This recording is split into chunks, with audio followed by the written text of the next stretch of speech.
Assalamualaikum warahmatullahi wabarakatuh. Perkenalkan, nama saya Ardimas Izan Rafif. Jadi di kesempatan kali ini saya bakal menganalisis fungsionalitas dan availabilitas pada fitur pembayaran digital di platform e-commerce, yakni Tokopedia. Masuk ke analisis fungsionalitas dan availabilitasnya, saya akan masuk terlebih dahulu ke latar belakang di mana dunia e-commerce Indonesia lagi berkembang pesat banget, mengubah cara kita belanja dari yang tadinya toko fisik menjadi serba online. Perubahan ini nggak cuma soal kemudahan buat nyari barang, tapi juga gimana kita bisa menyelesaikan transaksi dengan gampang dan aman.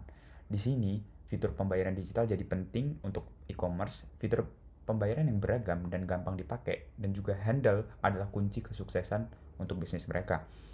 Sebagai salah satu pemain utama di e-commerce, Tokopedia nyediain kita banyak cara fitur pembayaran untuk mempunyai kebutuhan pengguna.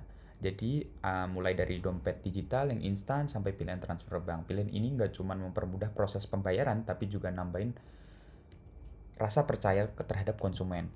Oleh karena itu, saya di sini akan menganalisis lebih dalam untuk fitur-fitur fungsionalitas yang berfokus ke pembayaran dan juga availabilitas untuk fitur pembayaran yang ada di Tokopedia, untuk melihat seberapa efektif itu untuk kenyamanan pengguna.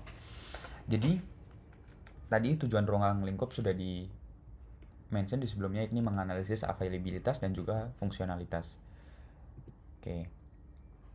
Jadi, sebelum masuk ke analisis fungsionalitasnya, kita harus tahu fungsionalitas itu mudahnya adalah tentang apa yang bisa dilakukan oleh fitur itu. Jadi mudahnya kita bisa mikir apa fungsi fitur itu untuk kita.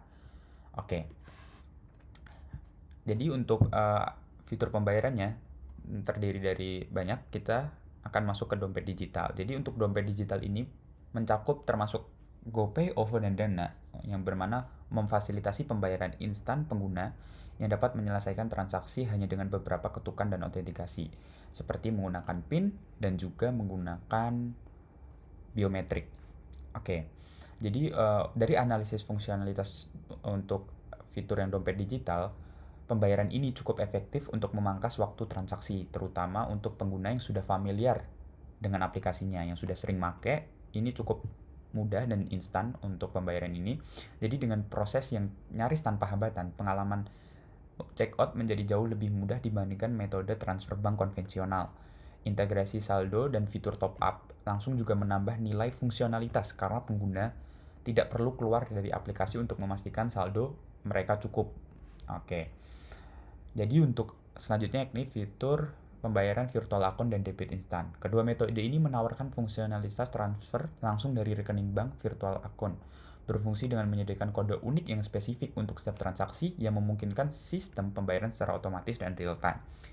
Sementara untuk debit instan berfungsi untuk memotong dana langsung dari rekening bank pengguna setelah otorisasi, sehingga proses pembayaran menjadi cepat dan juga otomatis.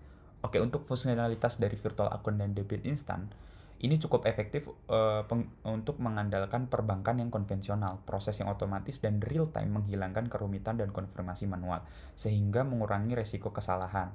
Ini menawarkan pengalaman yang cepat dan terpercaya, menjadikan pilihan utama bagi mereka yang memprioritaskan keamanan dan keakuratan transaksi langsung dari rekening bank. Oke, selanjutnya ini ada kartu kredit dan debit.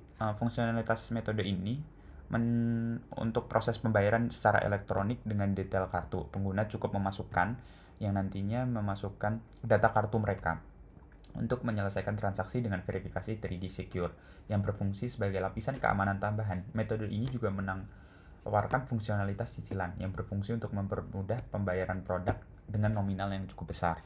Fitur ini menawarkan fleksibilitas finansial yang lebih besar, terutama untuk pembelian dengan nominal yang cukup tinggi atau tinggi. Selain kecepatan transaksi, fungsionalitas cicilan yang ditawarkan juga menjadi nilai tambahan krusial, memungkinkan pengguna untuk mengatur keuangan mereka dengan lebih baik. Metode ini efektif dalam menargetkan segmen pengguna yang ingin memanfaatkan promosi atau reward dari kartu kredit atau kartu debit. Oke, selanjutnya yakni fitur Pay Later. Fitur Pay Later ini seperti layanan kredit yang terintegrasi. Fungsionalitas utama dari Pay Later adalah memberikan fleksibilitas kepada pengguna untuk melakukan pembelian saat ini dan melunasi pembayaran di kemudian hari. Untuk tenggat waktunya, saya kemarin cek ada di 6, ada di bulan besoknya, ada juga 3 bulan dan juga 12 bulan. Fitur ini memberikan fleksibilitas terhadap kita untuk pembayaran di kemudian hari. Fitur ini juga berfungsi mengatasi kendala finansial yang jangka pendek dan meningkatkan daya beli pengguna, terutama untuk produk dengan harga yang cukup tinggi gitu. Selanjutnya, yakni bayar di tempat atau COD. Fungsionalitas utama di metode ini adalah pembayaran yang dimana pembayaran itu tunai yang secara fisik dan juga kita langsung berhadapan dengan kurirnya saat barang nanti sudah diterima. Fungsionalitas ini berfungsi untuk membangun kepercayaan terutama bagi pengguna yang masih ragu dengan transaksi online atau tidak memiliki rekening bank. Ini mengurangi kekhawatiran akan penipuan dan memperluas jangkauan pasar Tokopedia. Selanjutnya yakni ada gerai offline yang terakhir. Yang ini fungsionalitas pembayaran ini cukup penting dalam memastikan inklusivitas. Fitur gerai offline yang berfungsi untuk mengakomodasi pengguna yang tidak memiliki akses layanan perbankan atau dompet digital memungkinkan mereka tetap bisa berbelanja online dengan menyelesaikan pembayaran secara tunai di gerai market seperti Indomaret atau Alfamart. Ini efektif dalam menjangkau segmen pasar yang lebih tradisional.